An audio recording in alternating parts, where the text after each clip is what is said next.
Yeah, really, thank you, ladies. That was delicious. And I guess if any of you men cooked, thank you too.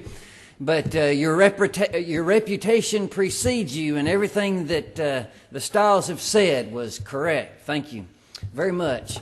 And now you are ready to go to sleep, right? But you have stayed, and I appreciate you doing that. And some of you have come from other congregations, and it's so good to see my friends from the Ozark Church. We go back even before Cleveland, Mississippi, Mark. We go back all the way to Grand Junction, and Mr. Carl's in-laws and folks were there at Grand Junction and thought the world of them. Thank you for being here and appreciate the prayer that was led just a minute ago. This morning we saw that we are to be a peculiar people. And Peter even says that we are a royal priesthood and holy nation, a peculiar people, that we should show forth the praises of Him who has called us out of darkness into His marvelous light. We are a peculiar people. We're going to be the fifth wheel, odd man out, marching to the beat of our own drum as far as the world's concerned from time to time. I'm reminded of a man and a woman who had 12 children. 12. And let me tell you, they had run out of names. They hadn't met the Duggars yet. But they had run out of names when, guess what? She found out number 13 was on the way. And so they got together. What are we going to name this boy? Don't know. We ran out of names. And so they got to thinking, 13, that's an odd number. We'll just name him Odd. Oh, he hated that name. In elementary school, all the boys picked on him. He was odd. And then when he got to high school, none of the girls would date him because, after all, who wants to go out with a boy named Odd? Would you? No, nobody would. But after high school, he eventually met the girl of his dreams. They fell in love, married, lived happily ever after. But in his old age, he was sitting in front of a roaring fire in his rocking chair, and he looked over at his sweet wife of many decades, and he said, I just have one request. He said, inevitably, I'm going to die, and I'll probably go before you, and then you'll be left to bury me, and I have one request.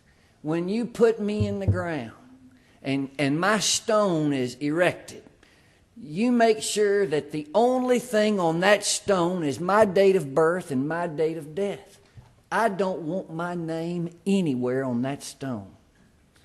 She agreed, and inevitably he died, and she honored his request. And folks would come to the cemetery and walk around and visit the graves, and they would get to this stone, date of birth, date of death, that's all. And they'd say, now isn't that odd? But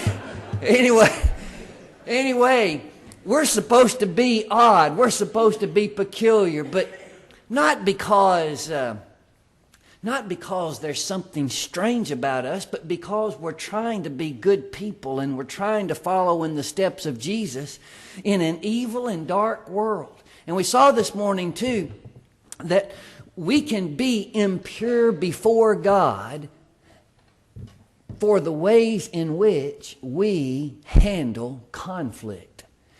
And so in the Sermon on the Mount, when Jesus began that great sermon with attitudes to be, attitudes to have, He challenged us in verse 9, blessed are the peacemakers, for they shall be called the children of God. I don't know if there's anything which identifies us as being God's people, God's children, more than the way in which we deal with conflict. We are supposed to be peacemakers. And so for just a few minutes this afternoon, I will not keep you. I got to be back in Trenton to preach at 5 o'clock. So we're going to get out of here and just, you stay awake and I'll keep it short. Deal? There are two types of conflict in life. Really, just two. Think about it. There is conflict that involves you and conflict that doesn't. Two types of conflict. And so some very practical suggestions for us this afternoon. We want to be peacemakers because we want to be God's children. Two very practical thoughts, ways in which to handle conflict and be a peacemaker when it involves me, when it doesn't involve me. In the bulletin for the Hickory Ridge Church of Christ a few years ago, Bill Dillon, the preacher there at the time, wrote that in 1946, there appeared in the New York Times a letter from a young veteran in Halloran Hospital, Staten Island. The letter was due to the anguish and bewilderment over conditions in the world. The writer, a paralytic by the name of John Crown, gave his prescription for peace among men. His words have added meanings as John Crown died just a few months before the book went to press. Crown wrote this, and I quote, "I who have been engaged in the great struggle to save the world from tyranny can now find no peace in the world or in my own country. All the world's troubles originate in the common man. The selfish, greedy ways of nations are just the ways of each individual. Of each individual multiplied 100-fold. When the moral of the common man drop, so do the morals of the nation and the world. If man wishes peace again, he must return to the great commandment, love thy neighbor as thyself, for the love of God." And so, peace in the world, that has a lot to do with you, with me. Are we a people that pursue after peace? So let's think about this. When the conflict involves me, now, I might be the one who has hurt another. I've done that before. I've sinned against other people. I've hurt others' feelings. I've done wrong towards other people. It may be that I'm the one guilty in the conflict. It may be that somebody has wronged me and I'm the victim in all of this. It may be that it started one way or the other and now it's gone so long, we're both guilty of a lot. But it really doesn't matter. I have to be willing to take the first step. In Romans 14, the topic is opinion and judgments. And in verse 19, he talks about this willingness to seek peace. He says, "Therefore let us pursue the things which make for peace and the things by which one may edify another." It's interesting to me that almost always when somebody is involved in a conflict and they have not followed the Bible's prescription and they feel that they are the victim, they will almost say, "Well, I'm not going to go to him first because he sinned against me. He should come to me first." Have you heard that? Raise your hand if you heard somebody say that. Raise your hand if you've said that. Everybody put their hand down real fast. Listen, in Matthew 18, where Jesus talks about handling conflict, have you ever noticed that he's talking to the offended party? He's talking to the victim. And it's to the victim he says, "If you have aught against your brother, you go to your brother." He's telling the guilty, the offended party rather, to take the first step and go into the, now I'm not, that doesn't give you, if you're guilty, that doesn't give you license, just sit there and wait. But it doesn't matter. The idea is you just be willing to take the first step. Don't sit there in pride and arrogance and say, "Nope, not my job, therefore I'll just live with this conflict." Pursue things that make for peace. Pursue it. Go after it. You've got to want it. I am so disgusted with folks that are willing to just throw away relationships that they've had for years, decades. They're willing to just throw away family members. Well, if that's the way he's going to be, and they'll just throw somebody away. Pursue things that make for peace. Be willing to take the first step. Go after it. Number 2, act quickly in your pursuit of peace when a conflict arises. In Matthew chapter 5, verses 23 through 26, Jesus says, you come to the altar, you have a gift, you're going to worship, and you remember that your brother has aught against you. Leave your gift at the altar, go be reconciled to your brother, then come back and offer your gift. Being reconciled to somebody is more important than worship.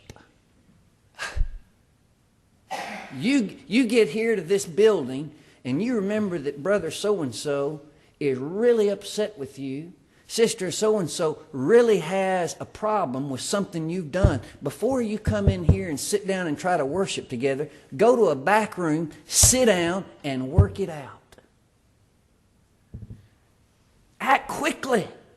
Be angry and sin not. Let not the sun go down upon your wrath, neither give place to the devil. Ephesians 4, 26 through 27. Number 3, be careful about your disposition. A soft answer turneth away wrath, but grievous words stir up anger. I love Proverbs 25, if you'll turn with me to that book. Proverbs chapter 25. Let's read together verses 16 and 17. Proverbs 25, 16 and 17. Have you found honey? Eat only as much as you need, lest you be filled with it and vomit. Seldom set foot in your neighbor's house, lest he become weary of you and hate you. But then look at verse 15.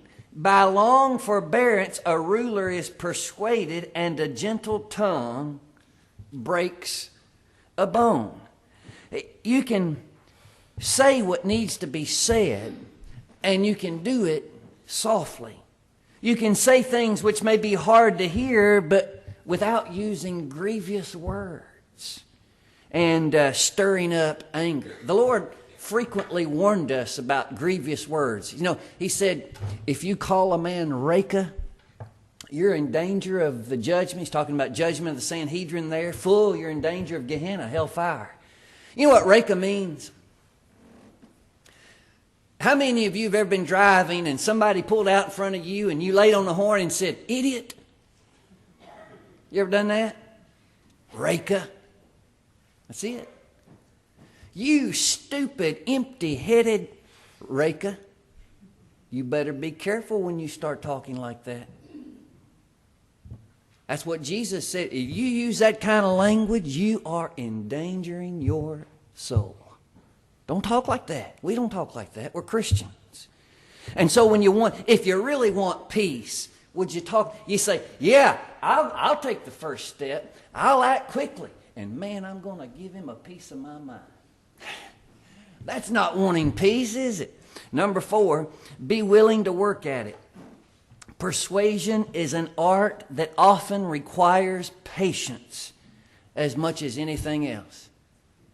There are people who are extremely talented at bringing others together, at working through. Man, you can get a job at it. You can make lots of money making peace between folks that are trying to iron out contract negotiations, for example. You may tell you what their trick is. They're just patient. We need to be willing to work at it, ready to spend time and energy. Peace is something that's worth that effort on our parts. And 5, be ready to admit you're wrong. A lot of times I've gone into a conflict resolution process intending on getting this person to fess up and tell me how sorry they were. You ever done that? And the more I got to speaking with this man, this woman, the more I began to realize I'm the one that messed up here.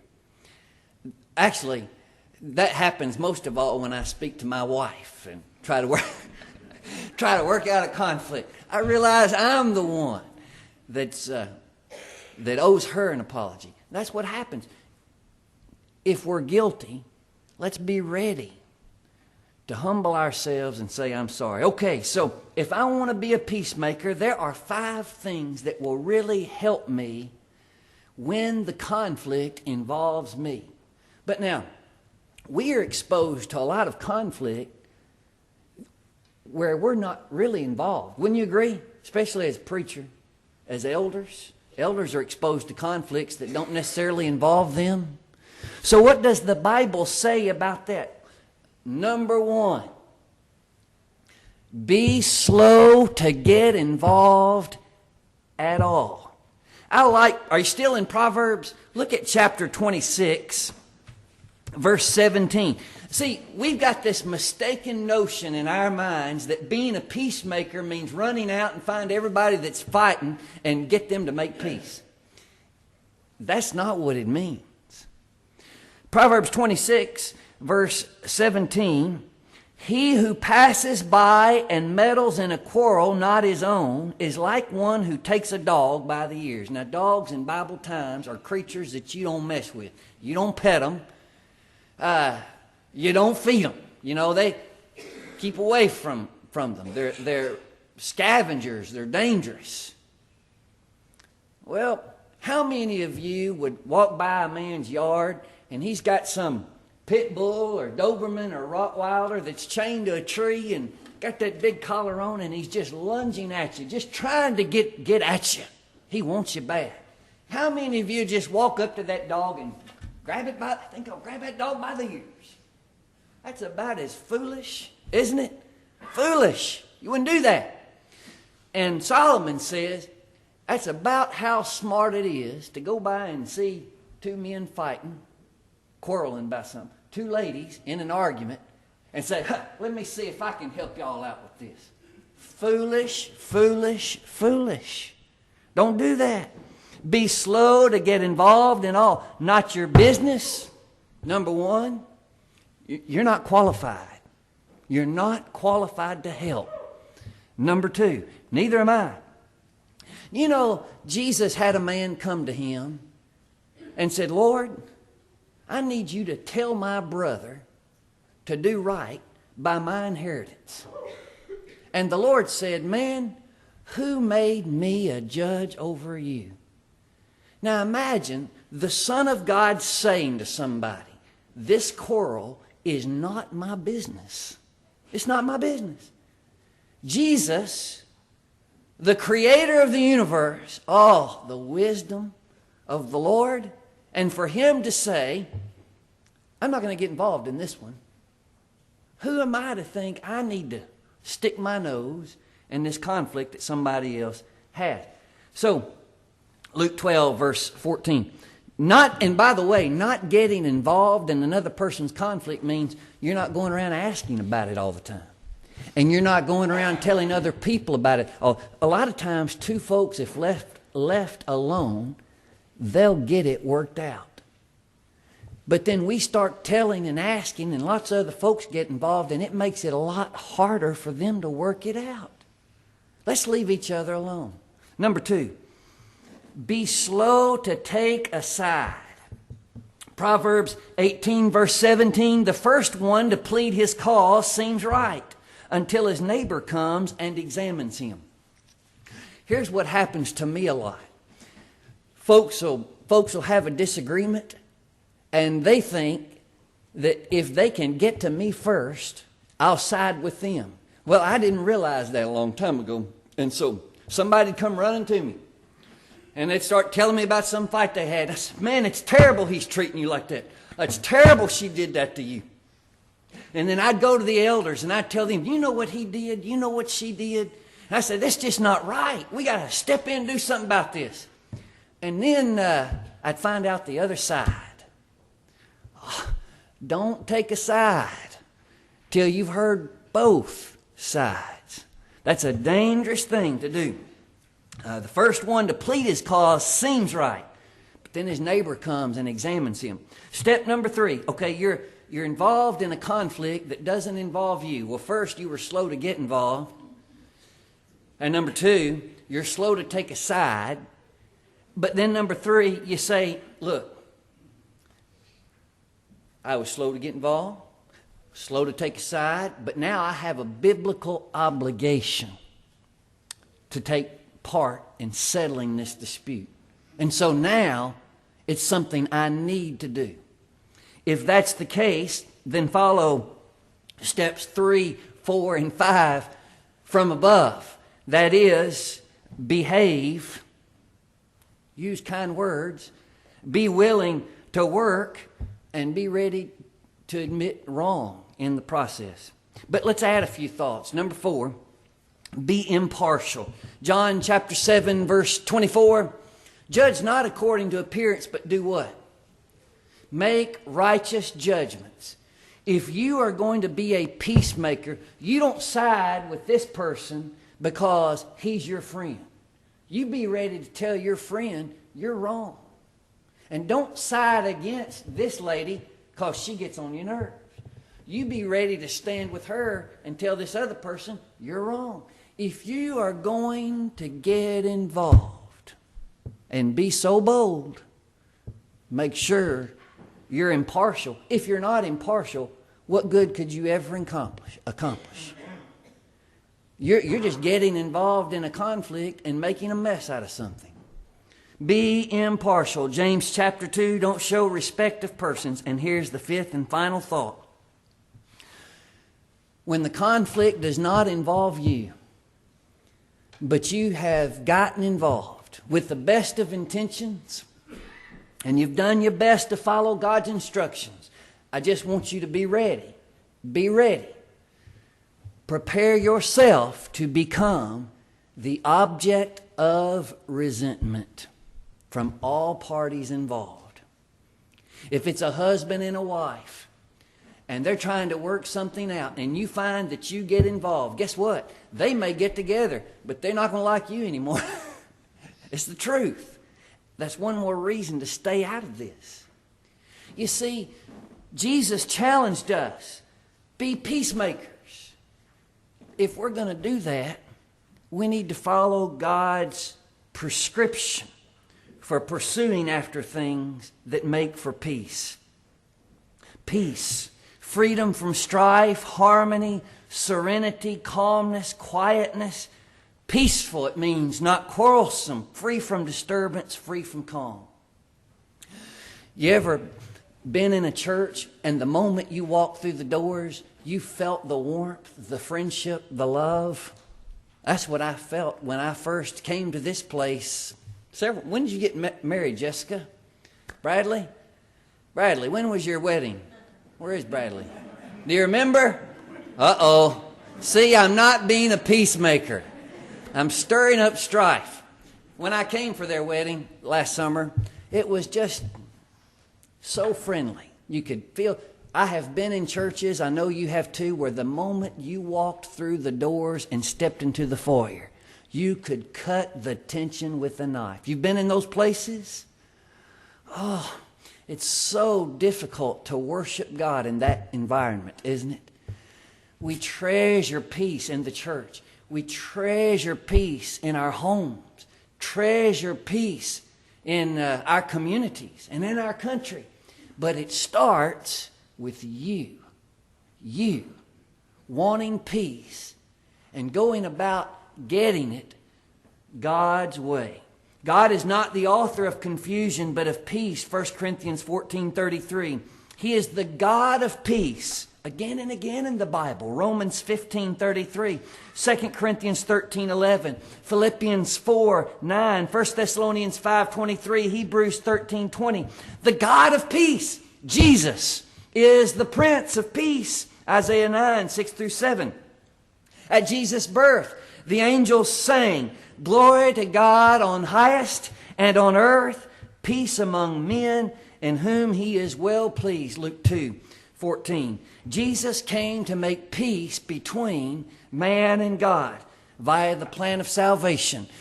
In that, when we hear about Jesus and who he is, we are ready to do whatever he tells us to do because we believe in him as God's Son. He commands us, warns us, if we don't repent, we'll perish, Luke 13:3-5, and tells us, if you're baptized, you'll be saved. If you don't believe, if you're not baptized, you'll be condemned, damned, Mark 16, verses 15 and 16. And then he challenges us to be faithful all of our life. In writing to the church at Ephesus, be faithful unto death, Jesus said, Revelation 2:10. And I will give unto thee a crown of life. If as a member of the Lord's church, you're a husband here this afternoon, a wife, a grandfather, a grandmother, a child, a grandchild, and you have been causing trouble at home and the Lord's church, something to think about, that has rendered you impure before God. You've sinned. If you're a true troublemaker, you've sinned. And you need God's forgiveness. When we're peacemakers, we're called the children of God. And so what are you called this afternoon? Troublemaker, peacemaker. As together we stand and sing.